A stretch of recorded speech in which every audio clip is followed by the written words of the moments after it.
Yo sabía que esta casa no era un hogar. Un hogar tiene grietas, manchas de vida, el olor del guiso de la abuela. La mansión de los Alcázar en Bosques de las Lomas olía a cera cara, a mármol frío y a soledad. Yo vivía rodeada de libros en la biblioteca que limpiaba cada mañana, pero ninguno hablaba mi idioma, y mucho menos el del niño perdido que habitaba en el segundo piso. Mateo Alcázar tenía 9 años y acababa de reprobar otra vez. Yo lo supe no porque me lo dijeran, sino por el silencio. El silencio en esta casa siempre era más ruidoso que cualquier grito. Mientras la mansión brillaba como una joya sobre la colina, él se sentía más invisible que el polvo fino que yo limpiaba de los vitrales. Yo lo entendía.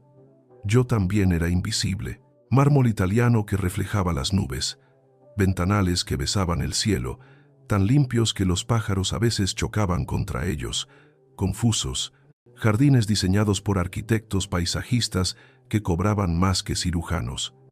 Desde afuera, cualquiera diría que allí vivía la perfección. Pero las paredes de cristal no dejan ver las grietas del alma, y esta casa estaba rota. Dentro de esa casa de revista, yo veía al niño mirar por la ventana con ojos que parecían más viejos que su cuerpo. Mateo Alcázar tenía el apellido más respetado de la ciudad, ropa de marcas europeas que yo ni siquiera podía pronunciar y una habitación del tamaño de mi departamento entero en la colonia Doctores. Pero también tenía un boletín escolar manchado de rojos. Reprobado, otra vez. Yo lo veía intentar. Lo veía en la biblioteca, donde se suponía que debía estar estudiando con sus tutores. Las letras danzaban frente a sus ojos como insectos inquietos. Los números se transformaban en acertijos sin respuesta. Y cada vez que el tutor en turno levantaba la voz, «Concéntrate, Mateo, es simple aritmética». Yo, que limpiaba el pasillo de afuera, sentía cómo el mundo del niño se volvía más pequeño, más oscuro, más asfixiante. Don Santiago Alcázar caminaba por el pasillo de mármol con pasos que sonaban como sentencias. 45 años, traje de 3.000 euros, reloj suizo que valía más que un auto y una mirada que podía congelar el verano. Viudo desde hacía 3 años. Había convertido el dolor en ambición, la ausencia de su esposa en un control absoluto sobre todo lo demás. Señora Elvira. Su voz cortaba el aire como un cuchillo de obsidiana. Doña Elvira era el ama de llaves, una mujer de 55 años con expresión perpetua de vigilancia. Ella era mis ojos y mis oídos, y también mi carcelera. ¿Dónde está el muchacho?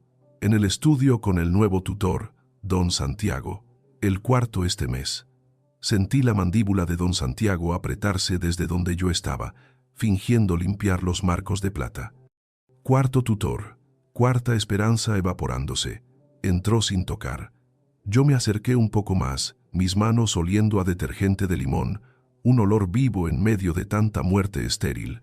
El tutor, un hombre calvo con gafas de pasta y diploma de universidad cara, sudaba. Mateo miraba el cuaderno como si estuviera escrito en jeroglíficos.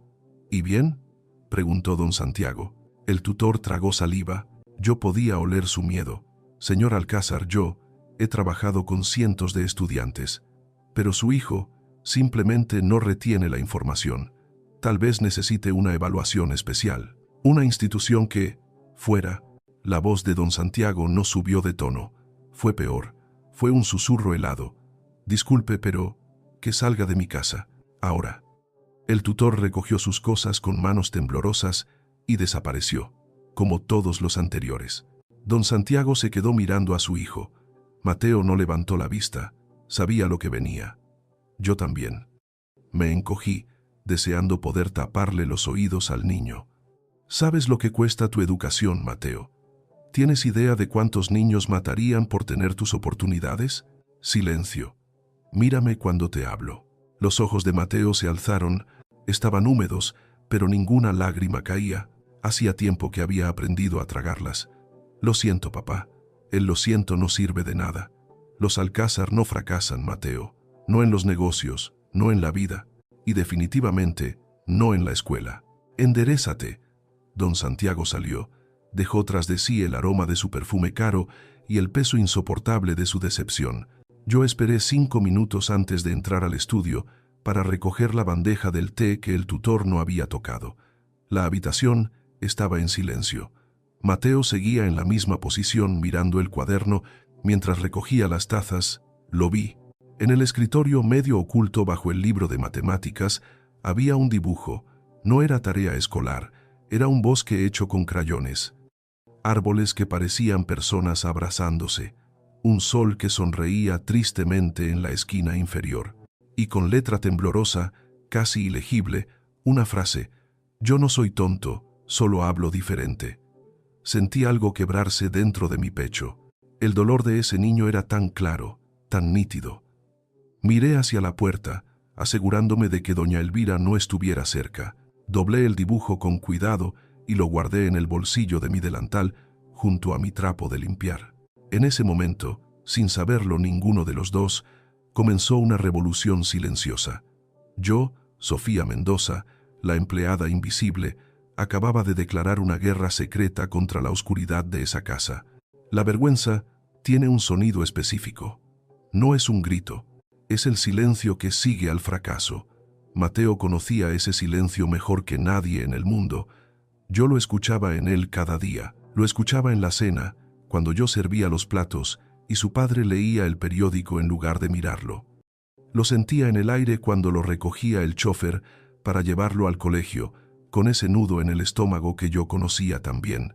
Lo respiraba en su habitación enorme y vacía, donde los juguetes caros brillaban como testigos mudos de su soledad. El Colegio Internacional de las Lomas era una institución que olía a dinero viejo y a expectativas imposibles. Yo veía a los niños por la mañana, cuando a veces me tocaba ayudar a preparar el desayuno de don Santiago, uniformes planchados con raya perfecta, mochilas de marca, niños que hablaban 3 idiomas antes de cumplir los 10. Ser el hijo de Santiago Alcázar allí significaba cargar un apellido como una corona o como una condena. Para Mateo era lo segundo. Él me lo contó, no con palabras, sino con sus silencios, con la forma en que su cuerpo se hacía pequeño cada vez que sonaba el teléfono de la casa, temiendo que fuera la escuela llamando a su padre. Un día, el chófer se retrasó y yo estaba limpiando la entrada principal cuando Mateo llegó. Se quedó parado, sin entrar, como si temiera cruzar el umbral. «¿Todo bien, niño Mateo?», le pregunté, mi voz suave. Él solo negó con la cabeza y corrió escaleras arriba. Más tarde, mientras limpiaba su baño, encontré el uniforme arrugado en el cesto de la ropa. Olía a sudor frío, a miedo, y en su cuaderno, abierto sobre el escritorio, vi la ecuación fallida. «Mateo, ¿puedes resolver la ecuación en la pizarra?». Casi podía escuchar la voz de la profesora Martínez. Ella era la única que a veces venía a las juntas de padres en la casa, y siempre tenía esa mirada de esperanza y resignación. Me imaginé al niño levantándose, 30 pares de ojos clavándose en su espalda como alfileres, sus piernas de gelatina. La ecuación era simple, suma básica, pero para él los números se movían, se reían, se transformaban en garabatos. Yo, su voz, un susurro, más fuerte. «Mateo, no, no puedo». Las risas, suaves pero filosas como navajas. El suspiro de la profesora: «Siéntate». El camino de regreso a su pupitre debió ser el más largo del universo. Esa tarde, sabiendo que su padre estaba en una reunión de negocios y que doña Elvira estaba supervisando las compras, supe dónde encontrarlo. Sabía que tenía 2 horas de libertad antes de que llegara el inútil nuevo tutor. 2 horas para ser nadie, para no decepcionar a nadie. Lo encontré en la biblioteca. No estaba leyendo. Leer, para él, era imposible en el sentido tradicional. Estaba en el suelo, detrás de los grandes globos terráqueos, escondido. Estaba dibujando. Era lo único que sus manos sabían hacer sin temblar. Tenía sus crayones y un bloc de papel. Estaba creando lo que las palabras no podían decir. Un mundo donde las letras eran pájaros de colores, donde los números eran árboles que crecían en espiral. Un mundo donde todo tenía sentido, aunque no siguiera las reglas. Me quedé mirándolo desde la puerta por un minuto. Yo debía estar limpiando los estantes de caoba.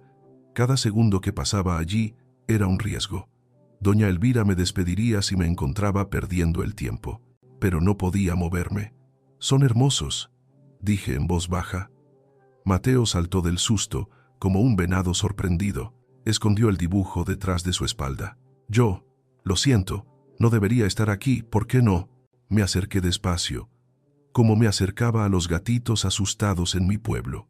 Es tu casa, es tu biblioteca. El niño miró hacia abajo, avergonzado. Mi papá dice que la biblioteca es para estudiar, no para hacer garabatos. Me arrodillé. El mármol estaba frío bajo mis rodillas. Me dolieron, pero no me importó. ¿Puedo ver? Mateo dudó. Sus ojos grises, tan parecidos a los de su padre pero sin el hielo, me estudiaron. Buscaban una trampa. No la encontraron.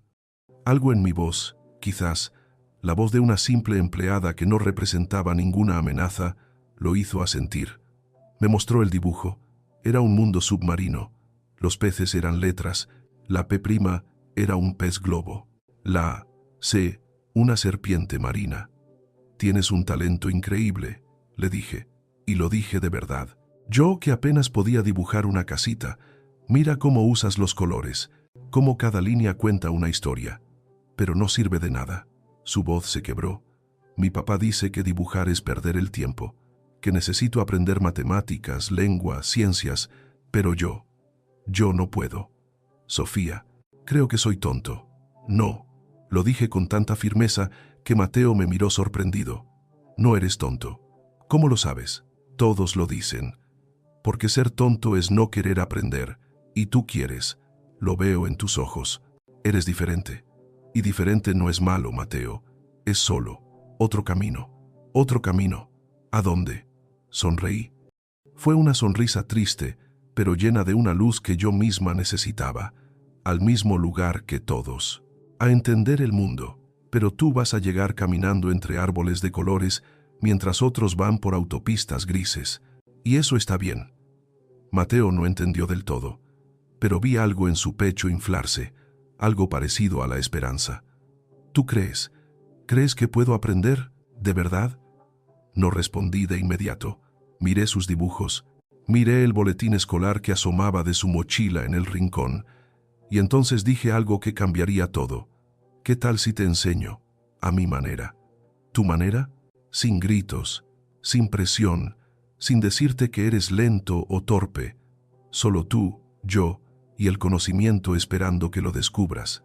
Como descubriste cómo hacer que esas letras parecieran peces. El corazón de Mateo latió más rápido. Pude verlo en su cuello. Pero, ¿y mi papá? ¿Y doña Elvira? Miré hacia la puerta, escuchando cualquier sonido. Luego lo miré a él. Tomé una decisión que me asustaría durante semanas. Esto queda entre nosotros. Nuestro secreto no era profesional, era peligroso. Me despedirían si se enteraban, pero yo había sido maestra. Maestra en una pequeña escuela rural en Oaxaca, antes de que la vida me obligara a limpiar casas en la ciudad. Y cuando veía a un niño ahogándose en un sistema que no lo entendía, mi instinto, mi alma, me gritaba que lanzara un salvavidas. De acuerdo, susurró Mateo. De acuerdo, repetí. Nos dimos la mano. Su mano pequeña y suave, la mía áspera por el cloro.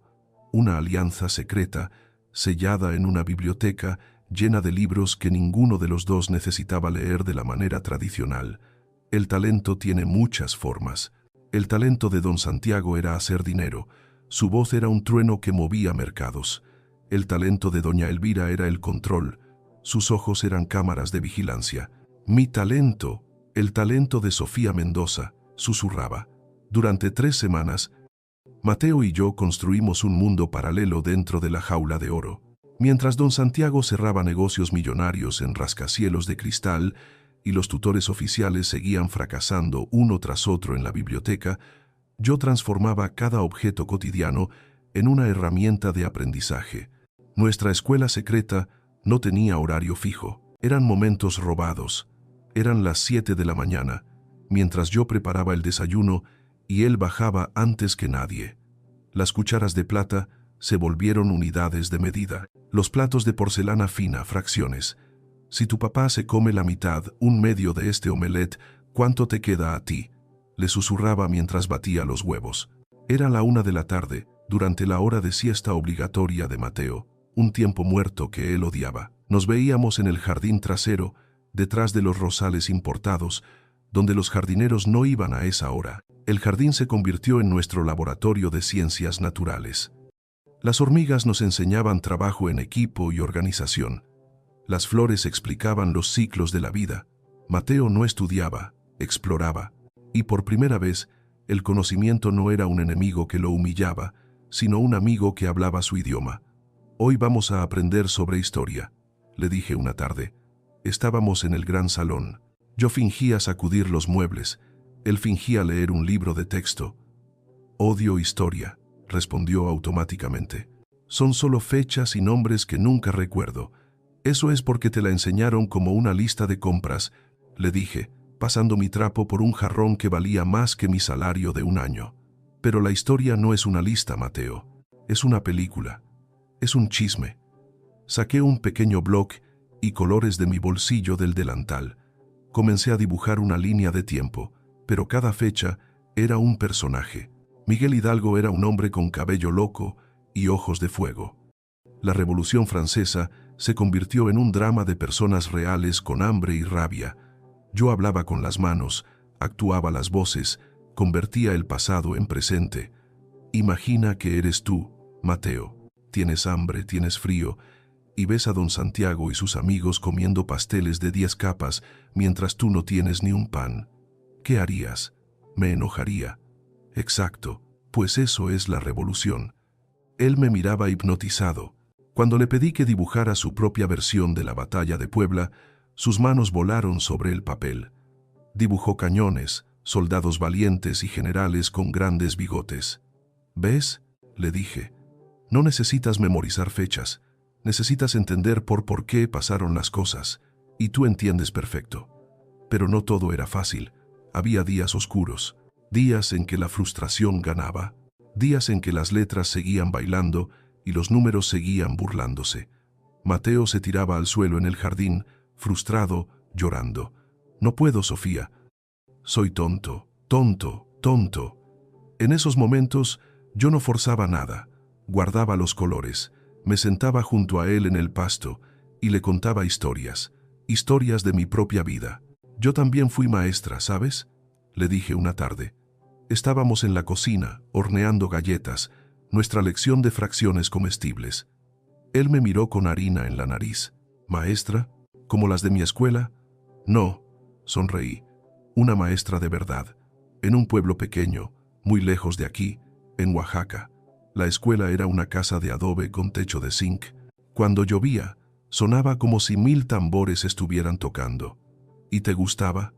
Me encantaba. Mis manos dejaron de amasar. Recordé, teníamos 3 libros para 30 niños. Libros viejos, con hojas amarillas, pero esos niños aprendían con hambre. No hambre de comida, hambre de futuro. Querían saberlo todo. ¿Y por qué? ¿Por qué dejaste de enseñar? ¿Por qué estás aquí, limpiando? La pregunta fue inocente, pero me golpeó como una piedra. Guardé silencio un momento. Mis manos volvieron a la masa con movimientos lentos, tristes. Mi mamá se enfermó, dije en voz baja. Cáncer. Necesitaba tratamientos caros en la ciudad, atención constante. En el pueblo, mi sueldo de maestra apenas alcanzaba para comer. Suspiré, así que vine a la ciudad. Limpiar casas como esta paga 3 veces más que enseñar en escuelas rurales. Es triste, pero es la verdad. ¿Tu mamá está bien ahora?, preguntó él, su voz pequeña. Falleció hace 2 años. Lo siento, Sophie. Sonreí, aunque mis ojos brillaban. Yo también. Pero ella me enseñó algo importante. Me enseñó que no importa qué trabajo hagas, sino cómo lo haces. Y me enseñó que ayudar a una sola persona puede cambiar el mundo entero de esa persona. Y a veces, eso es suficiente. Mateo me miró con una intensidad que me desarmó, y de repente me abrazó. Un abrazo impulsivo, torpe, con sus brazos enharinados alrededor de mi cintura. Me quedé quieta, sorprendida. Los patrones nunca me tocaban. Yo era invisible, pero este niño me estaba abrazando. Le devolví el abrazo apretándolo fuerte contra mi delantal. En ese momento, el vínculo dejó de ser solo entre maestra y alumno. Se convirtió en algo más profundo, más peligroso, más real. Y mientras tanto, en los pasillos fríos de la mansión, doña Elvira afilaba su vigilancia. Doña Elvira notaba el cambio. Yo lo veía en su mirada. Notaba cómo Mateo llegaba a la cocina con tierra en las rodillas después de su siesta. Notaba cómo pasaba yo más tiempo cerca del niño de lo que mi trabajo de limpieza requería. Notaba, sobre todo, la complicidad en nuestras miradas, una complicidad que a ella la excluía y, por lo tanto, la ofendía. Una tarde, me atrapó. «Sofía, ¿puedo hablar contigo?» Mi estómago se contrajo. Estábamos en el cuarto de lavandería, un lugar caliente, húmedo, que olía a detergente y vapor. El único lugar de la casa donde no había mármol. Doña Elvira cerró la puerta.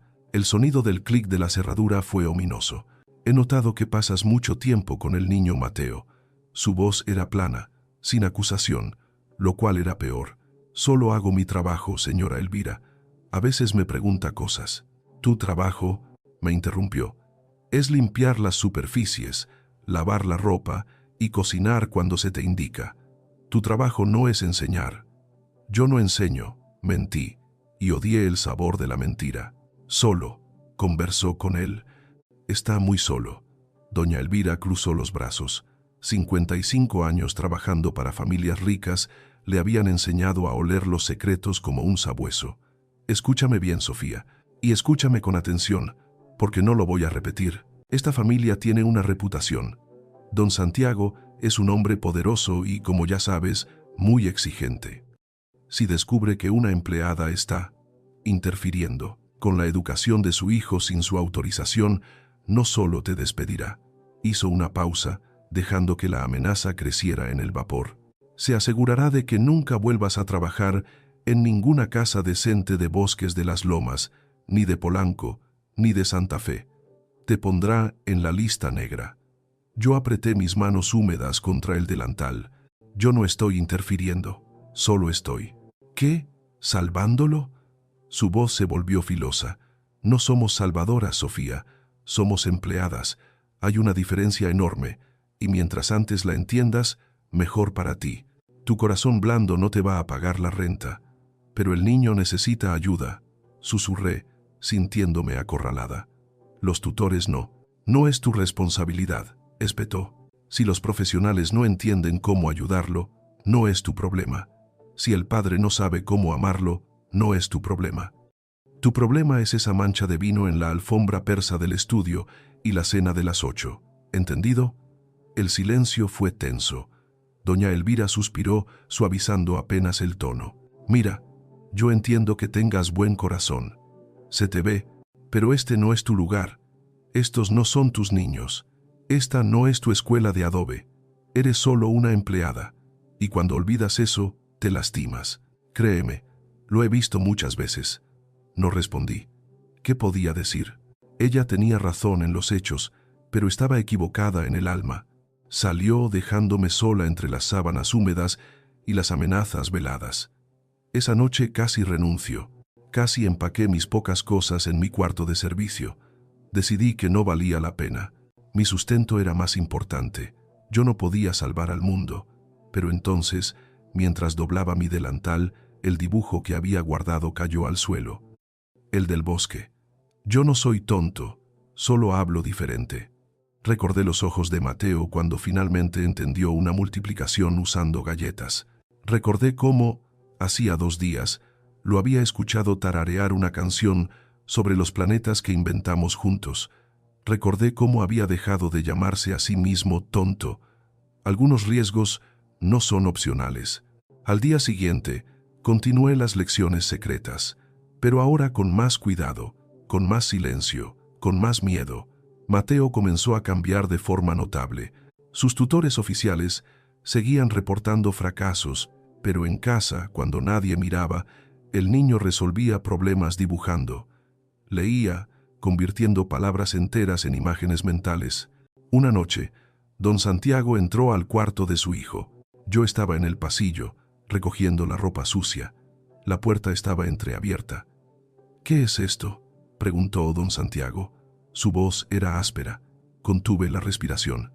Es mi forma de practicar, papá. La voz de Mateo, pequeña y asustada. ¿Tu forma? Sí, funciona mejor para mí que los números normales. Escuché los pasos de don Santiago. Me asomé por la rendija. Estaba mirando el cuaderno de Mateo, lleno de dibujos matemáticos, sumas con pájaros, restas con nubes. Frunció el ceño. Parte de él, la parte del CEO, quería tirar ese cuaderno a la basura y obligarlo a estudiar como una persona normal. Pero vi algo más. Vi a un hombre confundido. Vi una pequeña, diminuta, casi olvidada chispa de curiosidad. Su esposa, la difunta doña Elena, había sido artista, pintora. Quizás reconoció algo de ella en esos trazos. ¿Entiendes lo que estás haciendo?, preguntó finalmente. Sí. Resuelve esto. Don Santiago escribió una suma simple en una hoja, 15 más 23. Vi a Mateo dibujar rápidamente 15 puntos, luego 23 más. Los contó con el dedo, agrupándolos. 38. Correcto, dijo don Santiago. Sentí una ola de alivio tan grande que casi me caigo. Pero entonces el hielo volvió. Está bien, dijo secamente.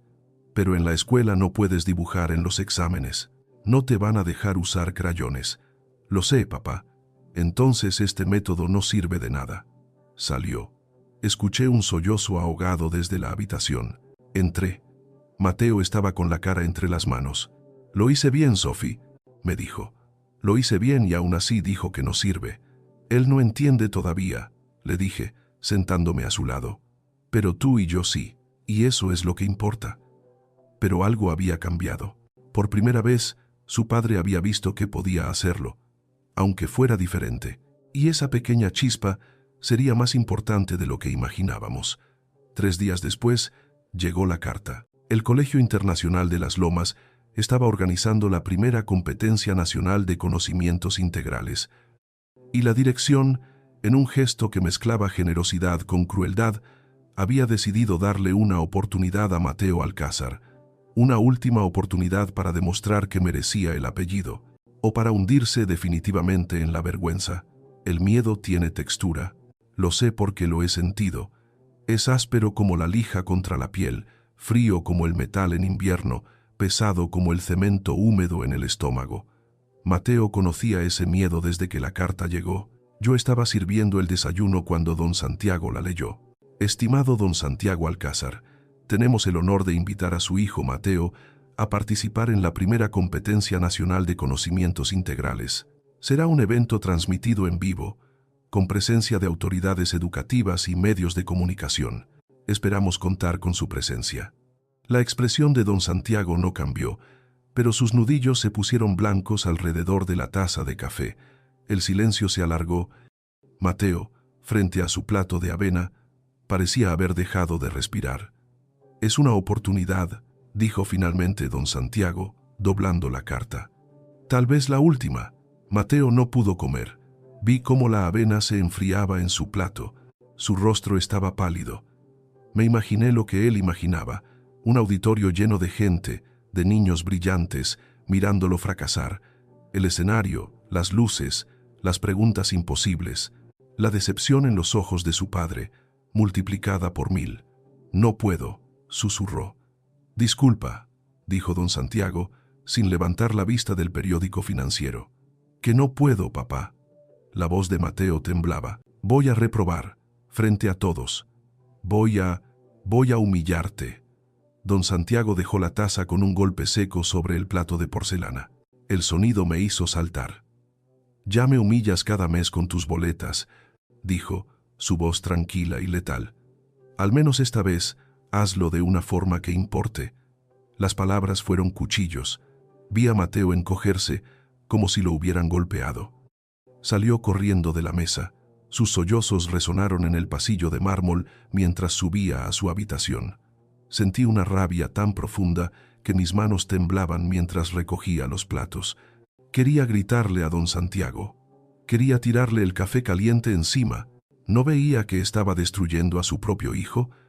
Pero yo era Sofía, la empleada. Mi rabia no tenía lugar aquí. Subí a su habitación media hora después, con la excusa de llevar ropa limpia. La puerta estaba cerrada. Toqué suavemente. «Mateo, soy yo, Sophie. Déjame entrar. Vete. No me voy a ir. Abre la puerta, por favor». Silencio. Luego, el sonido del pestillo cediendo. Entré. La habitación estaba en penumbras, las pesadas cortinas cerradas. Mateo estaba hecho un ovillo en la cama, abrazando una almohada como si fuera un salvavidas. Me senté a su lado, en el borde de la cama carísima. El edredón era de plumas de ganso. «Escuché lo de la competencia», dije en voz baja. «No voy a ir». Su voz ahogada por la almohada. «Está bien», respondí. Él levantó la cabeza, sorprendido. Sus ojos estaban rojos e hinchados. «¿En serio?» «Claro, nadie te puede obligar a hacer algo que no quieres, ni siquiera tu papá». Me miró confundido. Esperaba un sermón motivacional, uno de esos discursos de «tú puedes» que le daban los tutores. En cambio, yo simplemente estaba ahí, sin presión, sin expectativas imposibles. «Pero», continué suavemente, «tengo una pregunta. Solo una». Él esperó. «¿No quieres ir porque no puedes o porque tienes miedo de intentarlo?» El niño no respondió, desvió la mirada. «Porque hay una diferencia enorme entre esas dos cosas, Mateo. No poder significa que, aunque lo intentes 1000 veces, no saldrá. Tener miedo significa que sí puedes, pero te asusta fracasar». «¿Y si fracaso?», susurró. «¿Y si triunfas?», le respondí. «Imposible. Soy yo. Yo siempre fracaso». «Mateo». Lo tomé suavemente de la barbilla, obligándolo a mirarme. «Has fracasado porque durante 9 años te han dicho que eres un fracaso. Te han obligado a aprender en un idioma que no entiendes. Pero yo», sonreí, «yo llevo 3 semanas viéndote aprender cosas que nadie creía que podrías entender. Has aprendido más conmigo en 3 semanas robadas que con todos esos tutores caros en 3 años. Pero eso es diferente. Son dibujos. Es tu idioma. Entonces, ¿a quién le vas a creer? ¿A la gente que nunca se molestó en entenderte o a la única persona que te ve realmente?» Mateo sintió algo moverse dentro de su pecho. Vi una lucecita terca en sus ojos. «Pero, mi papá», dijo. «Tu papá también tiene miedo, Mateo. Tiene miedo de que no seas como él. Pero tú no eres él. Eres Mateo. Eres el niño que dibuja peces con letras y árboles que se multiplican». «Sí voy», dijo en un hilo de voz. «¿Me vas a ayudar?» «Hasta el final», le prometí. Así comenzó la preparación más intensa de nuestras vidas. Pero teníamos un problema. Doña Elvira. No podíamos escondernos en el jardín para siempre. La competencia era en 2 semanas. Necesitábamos tiempo. Necesitábamos permiso. Y solo había una forma de conseguirlo. Esa tarde le pedí a doña Elvira hablar con don Santiago. Me miró como si me hubiera salido una segunda cabeza. «El señor está ocupado. Es urgente. Es sobre el niño Mateo y la competencia». Me concedió la audiencia. Entré a la oficina de Caoba, el león en su guarida. «Habla», dijo sin mirarme. «Señor», empecé, mi voz temblando. «Sé que no es mi lugar. Sé que soy solo. Al grano, Sofía. Quiero preparar a Mateo para la competencia. Yo». Él levantó la vista. Su mirada era incrédula, casi divertida. «¿Tú, la cocinera?» «Yo era maestra, señor», solté. «En Oaxaca, 10 años. Dejé la plaza por razones familiares. Yo sé cómo aprende Mateo. Su cerebro es visual. Los tutores que contrata intentan meterle información a la fuerza. Yo puedo enseñarle a por entenderla». Don Santiago me miró fijamente. Un silencio largo. «¿Y por qué debería creerte a ti y no a los pedagogos con maestría?» «Porque en 3 semanas», dije, «le enseñé a resolver 15 más 23. Y lo hizo bien. Usted lo vio». Se quedó callado. Lo recordaba. «¿Qué quieres?»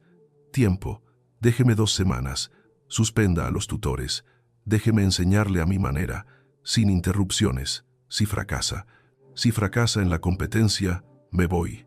Sin liquidación, sin decir nada. Pero si lo logra, y si lo hace bien». «¿Qué?», preguntó él.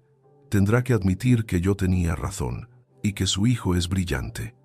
fue la apuesta más grande de mi vida. Mi trabajo, mi futuro, contra la oportunidad de este niño. Don Santiago me miró, y entonces vi algo que nunca había visto, una desesperación profunda. Estaba tan cansado de fracasar con su hijo. 2 semanas, Sofía. Tienes 2 semanas. La noticia cayó como una bomba en la jerarquía de la casa. Doña Elvira estaba furiosa. Yo, la última en la cadena alimenticia, acababa de recibir permiso oficial para suspender mis labores de limpieza y dedicarme a ser tutora. Era un insulto a su autoridad. «¿Así que ahora eres la señorita profesora?», me siseó esa tarde en la cocina, mientras yo recogía mis cosas para mudarme temporalmente a la biblioteca. «Te recuerdo que sigues comiendo en la cocina de servicio». «Solo hago lo que el señor me pidió, doña Elvira», respondí, guardando mis crayones y mis cuadernos. «Eres una tonta», dijo, su voz llena de veneno. «Acabas de firmar tu despido. Cuando ese niño fracase en 2 semanas, don Santiago te va a destruir. Y yo me voy a reír». «Quizás», respondí, deteniéndome en la puerta. «Pero al menos yo lo habré intentado. Es más de lo que la mayoría en esta casa ha hecho por él». Salí de la cocina antes de que pudiera responderme. Las siguientes 2 semanas, la mansión Alcázar se transformó. La biblioteca dejó de ser un mausoleo de libros intactos y se convirtió en nuestra escuela, el espacio secreto de aprendizaje Sofi Mateo, como lo bautizó él. Ya no teníamos que escondernos. Podíamos trabajar abiertamente. «Ahora sí», le dije a Mateo el primer día, «la presión es real. Tu papá nos dio permiso, pero también nos puso un ultimátum». «¿Qué pasa si no puedo?», dijo, el miedo volviendo a sus ojos. «Entonces fallaremos juntos», le dije, tomando su mano. «Pero, ¿sabes qué? Lo habremos intentado con todo lo que tenemos, sin miedo, sin secretos. ¿Trato? Trato». Nuestras sesiones eran intensas pero nunca aburridas. Don Santiago me había dado la lista de temas de la competencia: matemáticas, ciencias, historia universal, geografía y literatura. Era un mundo de información. Yo diseñé un método completo adaptado a su cerebro. Para matemáticas, usamos lo que llamamos dibujo lógico. Las sumas eran pájaros, sí, pero las multiplicaciones eran edificios 3x4. Eran 3 edificios de 4 pisos. Las divisiones eran pasteles que debíamos repartir en una fiesta. Las fórmulas de geometría las convertimos en planos para construir una casa en un árbol. Para memoria visual, asociamos cada concepto importante con un símbolo. La Revolución Francesa era una guillotina, un poco tétrico, pero efectivo. El ciclo del agua era una rueda de la fortuna que dibujamos en un cartel gigante. Para ritmo y movimiento, nos deshicimos de la vergüenza. Las tablas de multiplicar se convirtieron en canciones de rap. Inventamos una coreografía. 2 por 2 son 4. Como las patas de tu gato, saltábamos en la biblioteca, para horror de doña Elvira que nos espiaba por la puerta. Para narrativa emocional, convertimos la historia y la literatura en chismes. ¿Sabías que Napoleón era súper bajito y por eso quería conquistar todo? Tenía complejo, le contaba yo. ¿Y Romeo y Julieta? Unos adolescentes que no pensaban bien. Convertimos cada fecha en parte de una historia más grande que Mateo podía por sentir. Para mapas mentales, en lugar de listas aburridas, creamos diagramas tipo árbol. El tema principal era el tronco, y cada rama era una conexión lógica. Su cuarto se llenó de estos mapas coloridos, pero hubo momentos de quiebre, días en que Mateo lloraba de frustración porque una fórmula no entraba, sin importar cuántos colores usara. «No puedo, Sophie. Es demasiado. Hay demasiadas cosas que recordar». Ocurrió una noche, 3 días antes de la competencia. Estábamos en el jardín, agotados. Había tirado sus cuadernos al pasto. Me senté junto a él. La luna brillaba sobre bosques de las lomas. A lo lejos, las luces de la ciudad parecían estrellas indiferentes. «¿Sabes qué es lo más difícil de enseñar, Mateo?», le pregunté suavemente. Él negó con la cabeza, secándose las lágrimas. «No es enseñar matemáticas o historia. Eso es fácil. Es solo información». Hice una pausa.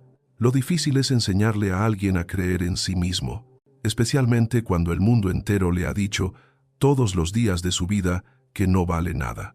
«Pero, ¿Y si el mundo tiene razón? ¿Y si mi papá tiene razón? No la tienen. Lo tomé de los hombros. Mírame, Mateo. En 3 semanas aprendiste más que en 3 años.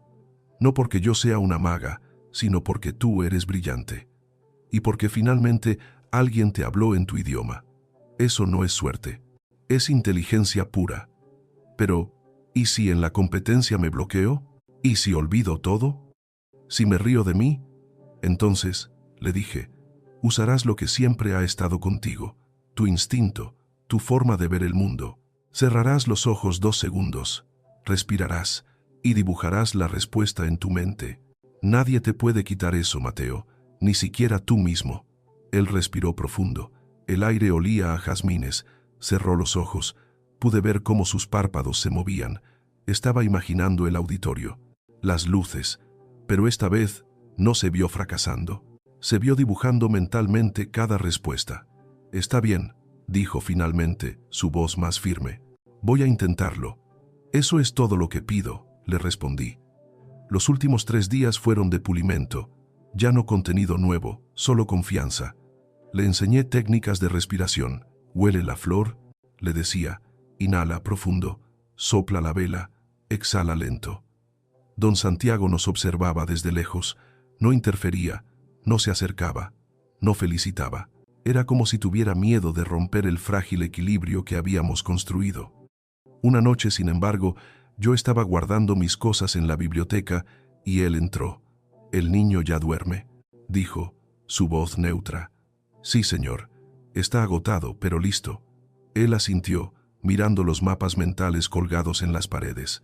Se acercó a uno sobre el sistema solar. «Nunca supe que Júpiter tenía tantas lunas», murmuró.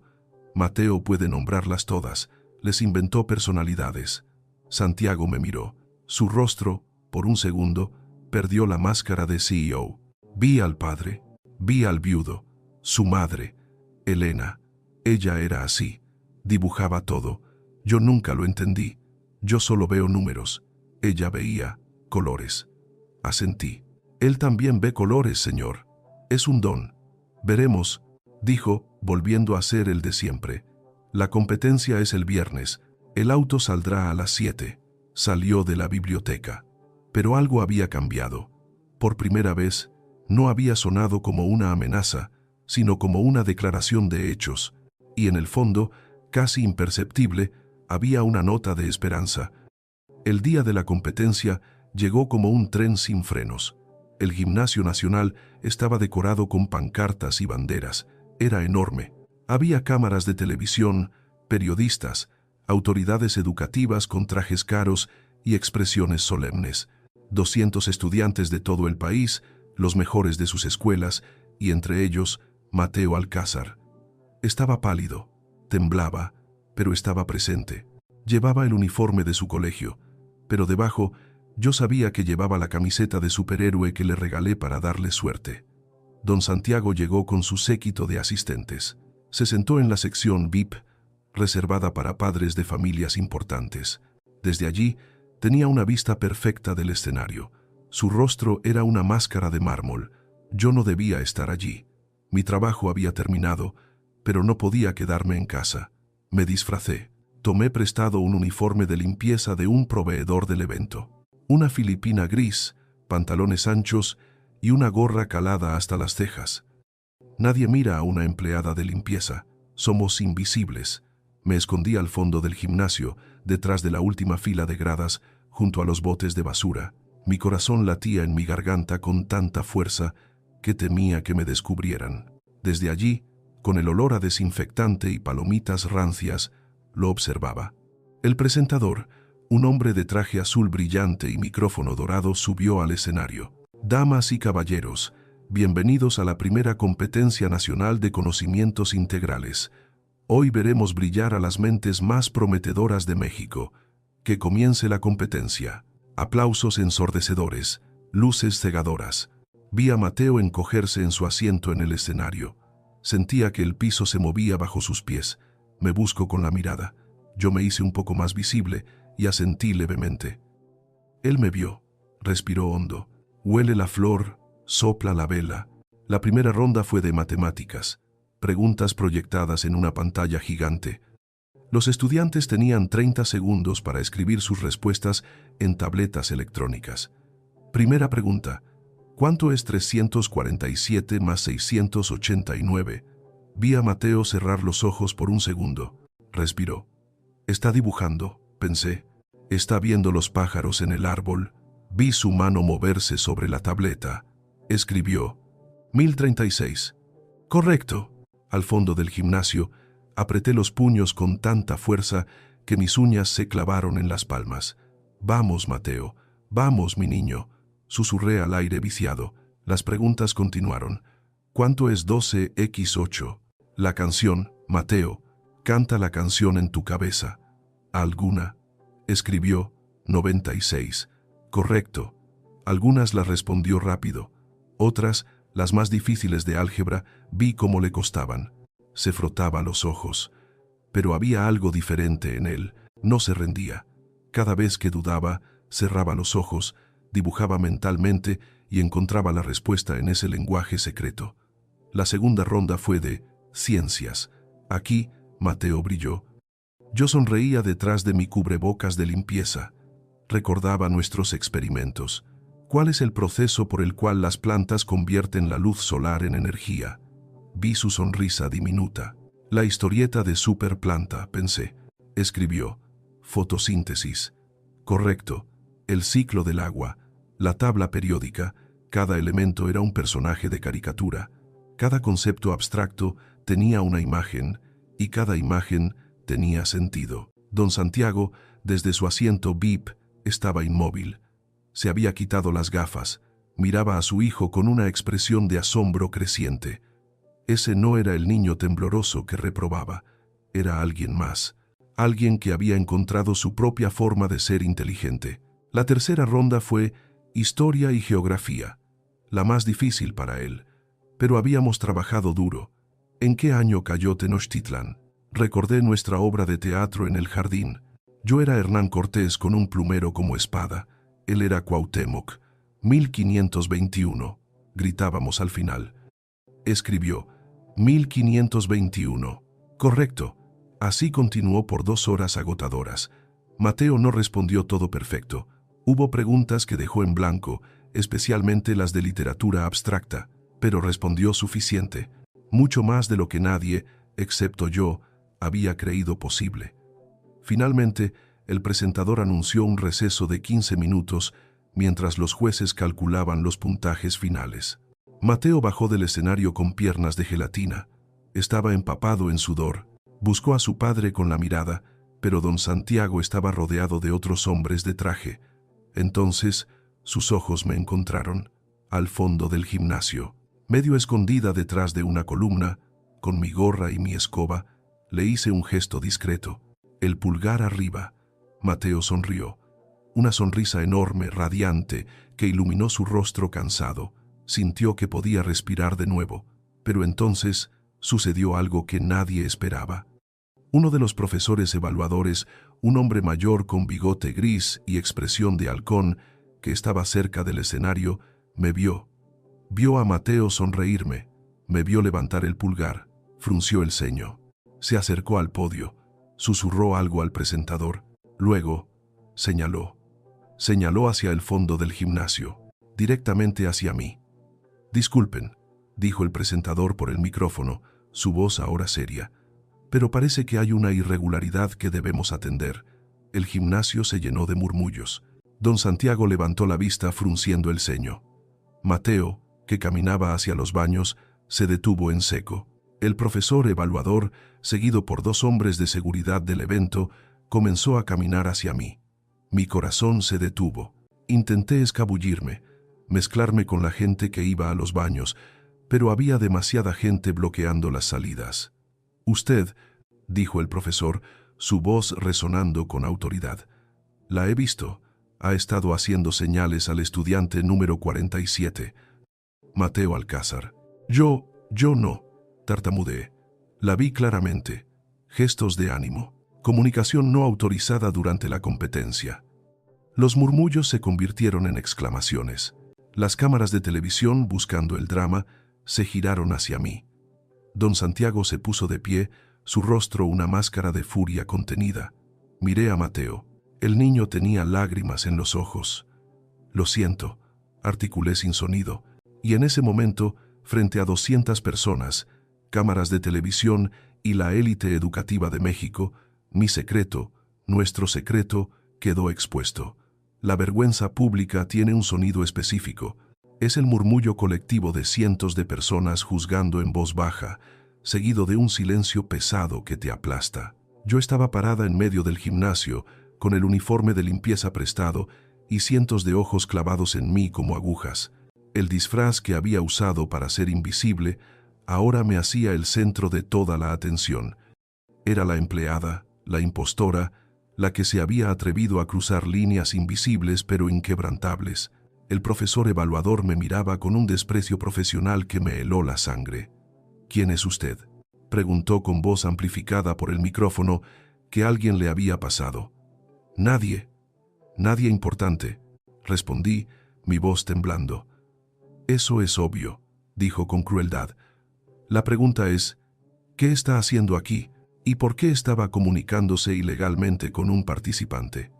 Don Santiago bajó de las gradas con pasos furiosos. Su rostro era una máscara de ira controlada.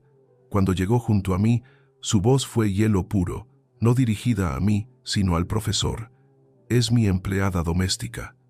El gimnasio explotó en murmullos. «¿Empleada doméstica?». Las cámaras me enfocaron, luego a don Santiago, luego a Mateo, que seguía paralizado en el escenario, su rostro pálido y empapado en lágrimas silenciosas. «¿Su empleada?». El profesor evaluador enarcó una ceja.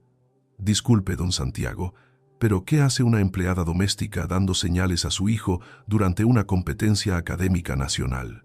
«Eso mismo me gustaría saber», dijo Santiago, y entonces sí me miró. Sus ojos prometían consecuencias devastadoras. «Explícate, Sofía». Estaba atrapada. Abrí la boca, pero no salió ningún sonido. ¿Qué podía decir? ¿Que me había disfrazado para apoyarlo? ¿Que era su verdadera maestra? Todo sonaba a locura. Pero antes de que pudiera responder, una voz infantil cortó el aire. «Ella no hizo nada malo». Mateo había bajado corriendo del escenario. Sus mejillas brillaban con lágrimas, pero su voz era firme. «Hijo, vuelve a tu lugar», ordenó don Santiago. «No». Mateo se plantó entre su padre y yo, un pequeño soldado defendiendo su única aliada. «Todos están culpándola por algo que no es su culpa. Ella solo me ayudó cuando nadie más podía». El profesor evaluador se acercó, su rostro severo. «Joven, tu participación en esta competencia ahora está bajo revisión. Si hubo ayuda externa no autorizada».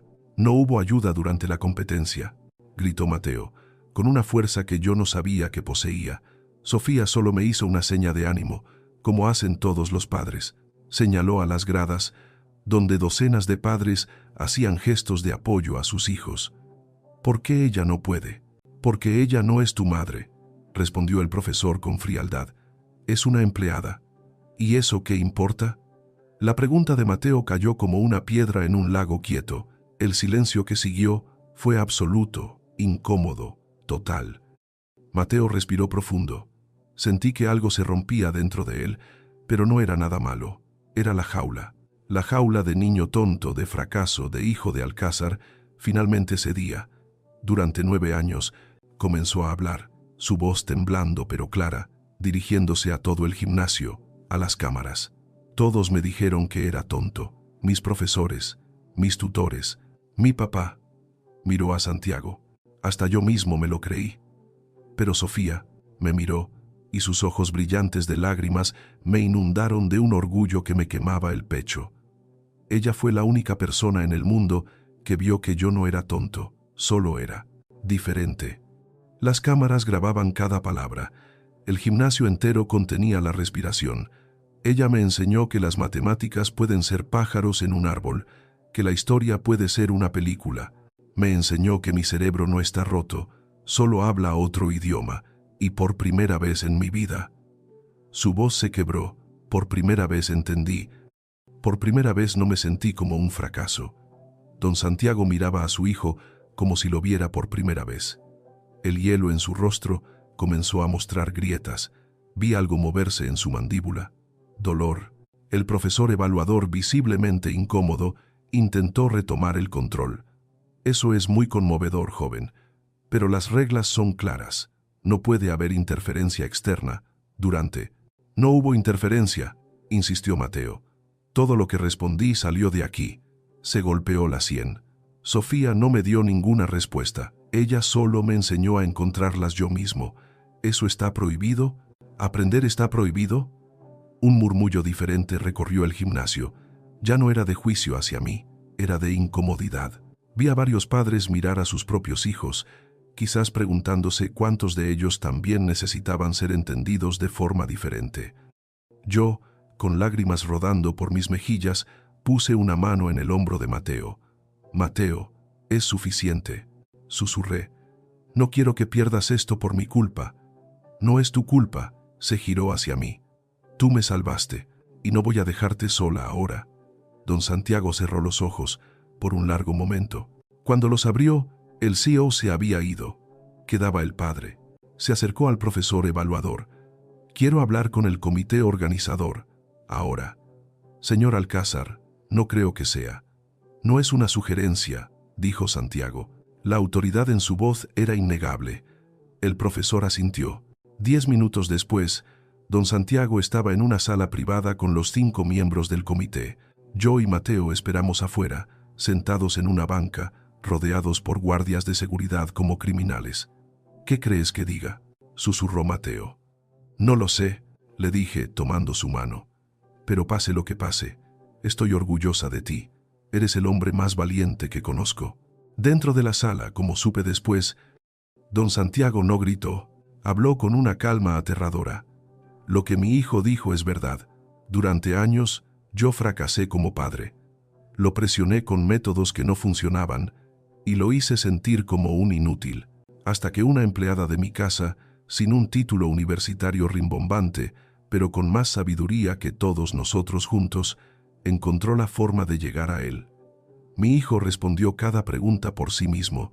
Nadie le sopló nada. Lo único que hizo esa mujer fue enseñarle a creer en sí mismo, y si eso es motivo de descalificación, entonces este sistema educativo está más roto de lo que pensaba.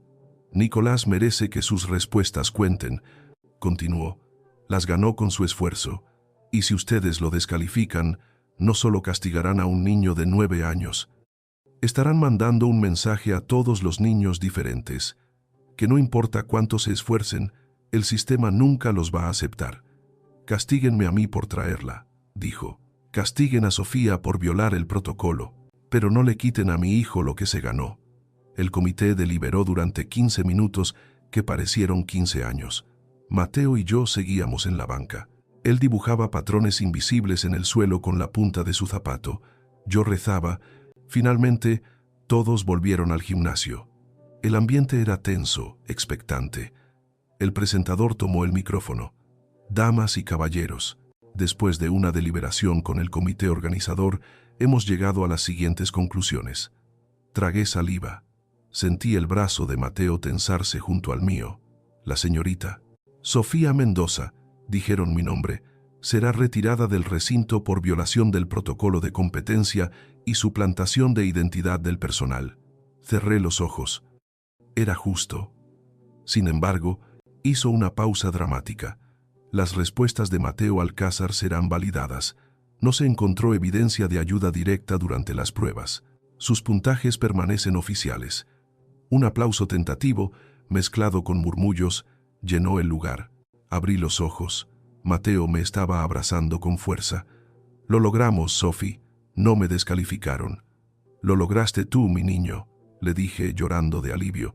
2 guardias de seguridad se acercaron a mí. «Señorita debe acompañarnos», asentí. «Gracias, Mateo», le susurré. «Gracias por defenderme. Me diste la oportunidad de volver a ser maestra, aunque fuera por unas semanas». «No, Sophie, espera». Comencé a caminar con los guardias hacia la salida. Mi corazón estaba triste por irme, pero lleno por lo que había pasado. Había cumplido mi misión. El niño ya no se sentía tonto, pero antes de llegar a la puerta, una voz me detuvo. Esperen, era don Santiago. Caminó rápido hacia mí, ignorando a los guardias, a las cámaras, a todos.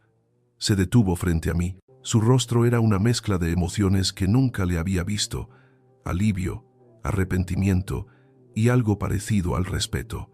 Lamento cómo se desarrolló esto, dijo, con voz baja pero clara, para que solo yo lo oyera. Y lamento más aún no haberte escuchado desde el principio. No supe qué responder. Cuando termine esta competencia, continuó, tú y yo vamos a tener una conversación, pero no será sobre tu despido. Me miró fijamente. Será sobre cómo podemos asegurar que ningún niño vuelva a sentirse como se sintió Mateo, y necesito tu ayuda para eso. Mis ojos se llenaron de lágrimas nuevamente. Asentí, sin poder hablar. Los guardias me dejaron salir. La competencia continuó. Yo esperé afuera, en la banqueta, sentada en el suelo, todavía con mi uniforme de limpieza. 2 horas después, la puerta se abrió. Mateo salió corriendo. «Sophie, Sophie», se lanzó a mis brazos. «¿Qué pasó? ¿Cómo te fue?» «Quedé en el lugar 17», gritó. «De 200. Mateo, eso es increíble». Lo abracé levantándolo del suelo. Don Santiago salió detrás de él. 17, repetía, como si no pudiera creerlo. «De 200. Lo siento, papá», dijo Mateo. «Sé que querías el primer lugar». «¿Estás loco?», dijo Santiago, y por primera vez vi a mi jefe reír. Una risa corta, oxidada, pero real. Lo abrazó. «Hace un mes no podías resolver una suma simple. Hoy competiste contra los mejores del país. Eso no es fracaso, Mateo. Es un milagro». Por primera vez, Mateo escuchó orgullo genuino en la voz de su padre. Esa noche, de regreso en la mansión, don Santiago me mandó llamar a su oficina. Yo ya me había cambiado a mi ropa normal. Doña Elvira me miró con una mezcla de odio y confusión cuando pasé. Entré, él me extendió una silla. «Siéntate, por favor». «Sofía». Obedecí. «Tengo una propuesta para ti. Quiero que dejes de ser mi empleada doméstica. Efectivo, inmediatamente». Mi corazón se hundió. Ahí venía. «Quiero contratarte», continuó, «como la tutora privada y principal de Mateo, con un salario de maestra certificada, contrato formal y libertad completa para enseñarle como consideres mejor». Lo miré boquiabierta. «¿Qué?». «Lo que oíste. Mi hijo necesita a alguien que lo entienda, y tú demostraste que puedes hacer en 3 semanas lo que nadie pudo en 9 años. Sería un tonto si te dejara ir. Pero, señor, yo no tengo un título universitario oficial de aquí. Mi plaza era de Oaxaca. No estoy». «Eres algo mejor», me interrumpió. «Eres alguien que ve personas, no sistemas. Y eso no se enseña en ninguna universidad». Sentí que el mundo giraba. Durante años había limpiado casas para sobrevivir, creyendo que mi carrera como educadora había terminado. «Acepto», dije, mi voz temblando, «pero con una condición». Él enarcó una ceja, yo, la empleada, poniendo condiciones. «Dime». «Quiero que Mateo también asista a una escuela diferente, una donde respeten su forma de aprender. Yo puedo ayudarlo en casa, pero necesita un ambiente académico que no lo destruya, que celebre quién es». Don Santiago asintió, como si ya lo hubiera pensado. «Ya estoy investigando opciones. Hay una escuela en Barcelona especializada en estudiantes con inteligencias no tradicionales. Están dispuestos a evaluarlo. ¿Y usted está dispuesto a dejarlo ir tan lejos?» «Estoy dispuesto», dijo, «a hacer lo que sea mejor para mi hijo, aunque eso signifique admitir que estuve equivocado durante 9 años». Sonreí. «Entonces, señor Alcázar, vamos a hacer esto bien». Salí de esa oficina con un contrato, con un propósito, y con la certeza de que a veces los finales son solo comienzos disfrazados. Mateo me esperaba al final del pasillo. «¿Y bien?» «Prepara tus maletas, Mateo», le dije, revolviendo su cabello. «Nos vamos a Barcelona». Él gritó de alegría. Y en esa mansión fría, por primera vez, el sonido de la felicidad no pareció fuera de lugar. Los secretos tienen fecha de vencimiento. Siempre salen a la luz y siempre en el momento menos esperado. 2 semanas después de la competencia, la vida en la mansión Era un mundo nuevo. Yo ya no era Sofía la empleada, era Sofía la maestra. Doña Elvira me evitaba, pero ya no con hostilidad, sino con una confusión que casi me daba lástima. Don Santiago y Mateo hablaban en la cena. Parecía que habíamos encontrado la paz, pero la paz es frágil. Una tarde lluviosa, mientras doña Elvira organizaba el ático, una tarea que había pospuesto durante años, encontró algo. Una caja de madera con las iniciales E, M, D, A, grabadas en la tapa. Elena María de Alcázar, la esposa fallecida de don Santiago, la madre de Mateo. Elvira sabía que no debía abrirla. Esas pertenencias eran sagradas, pero la curiosidad, o tal vez el destino, fue más fuerte. Dentro había cartas, diarios, y entre todo eso, un sobre amarillento que decía, para mi Santiago, abrir solo si algo me pasa. Doña Elvira bajó las escaleras con el sobre, como si cargara una bomba. Encontró a don Santiago en su oficina, revisando folletos de la escuela de Barcelona. Don Santiago, su voz era un susurro. Encontré esto. Cuando él vio el sobre, su rostro se puso pálido. Reconoció la letra de inmediato, la letra de Elena. Me mandó llamar. Yo estaba con Mateo en la biblioteca. Sofía, venga a mi oficina. Sola. Cuando entré, él estaba sentado, con la carta abierta sobre el escritorio. Temblaba. ¿Qué pasa, señor? Él no habló, solo me señaló la carta. Léela. Me acerqué con miedo. La tinta estaba un poco corrida, como si se hubiera escrito con lágrimas. Mi querido Santiago, empecé a leer en voz alta. Si estás leyendo esto, ya no estoy contigo.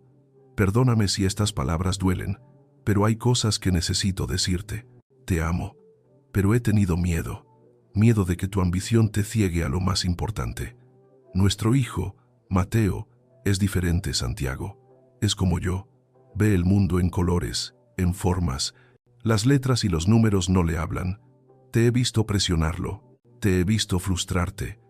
Y me rompe el corazón, porque sé que lo haces desde el amor, pero lo estás midiendo con la vara equivocada. Tragué saliva. Mi corazón latía con fuerza. Por eso, si algo me pasa, necesito que recuerdes esto.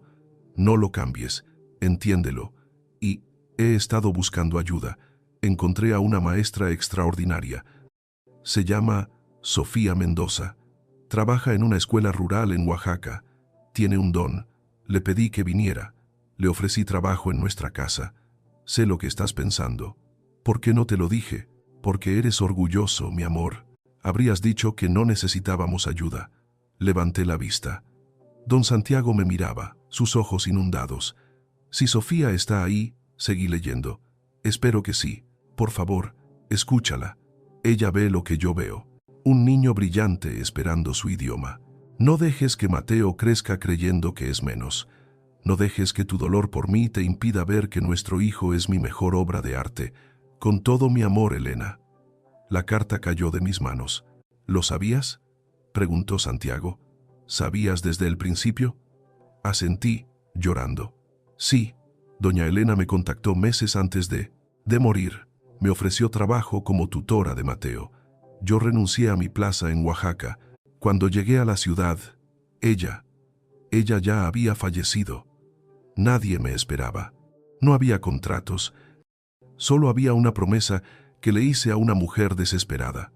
Una promesa de cuidar a su hijo. Pudiste haberme hablado, susurró él. ¿De verdad? Lo miré. El hombre que yo vi, el que despedía tutores cada mes, el que se negaba a aceptar que su hijo era diferente. ¿Ese hombre me habría escuchado o me habría llamado mentirosa y echado a la calle? Él no pudo responder, porque ambos sabíamos la verdad. Así que entré como empleada, continué, como cocinera, para estar cerca, para observar, para esperar el momento de cumplir mi promesa. Aunque significara limpiar baños, lo único que importaba era el niño. Santiago se cubrió el rostro con las manos. Sus hombros se sacudían. Por primera vez lo vi llorar. Lloraba por su esposa muerta, por los años perdidos, por su orgullo ciego. Perdóname, Sofía, dijo. Tú cumpliste su última voluntad mientras yo la traicionaba. No, le dije poniendo mi mano en su hombro. Usted solo estaba perdido en el dolor. pero ya encontró el camino. Elena estaría orgullosa de usted, de ambos. 5 años después, el auditorio de Barcelona estaba lleno. Nicolás, ahora Mateo, de 14 años, estaba en el escenario. Alto, seguro, con una sonrisa tranquila, daba la ponencia principal en la Conferencia Nacional de Educación Inclusiva. «Mi nombre es Mateo Alcázar», dijo, «y durante 9 años me dijeron que era tonto». En la primera fila, yo lo miraba. A mi lado, don Santiago. Ya no usaba trajes rígidos, llevaba un suéter. «Pero alguien me enseñó que no estaba roto», continuó Mateo. «Solo hablaba un idioma diferente, el idioma de las imágenes». Proyectó sus dibujos en la pantalla, sus mapas mentales, su expediente académico sobresaliente. «Mi madre murió, pero me dejó un regalo, alguien que me vería. Esa persona fue mi maestra, Sofía Mendoza». Me señaló. «Ella cumplió una promesa. Ella me enseñó que diferente no es menos. Es solo otro camino». El auditorio estalló en aplausos. Esa noche, en mi habitación, saqué la caja que don Santiago me había dado, la caja de Elena. Dentro estaba su diario. Lo abrí.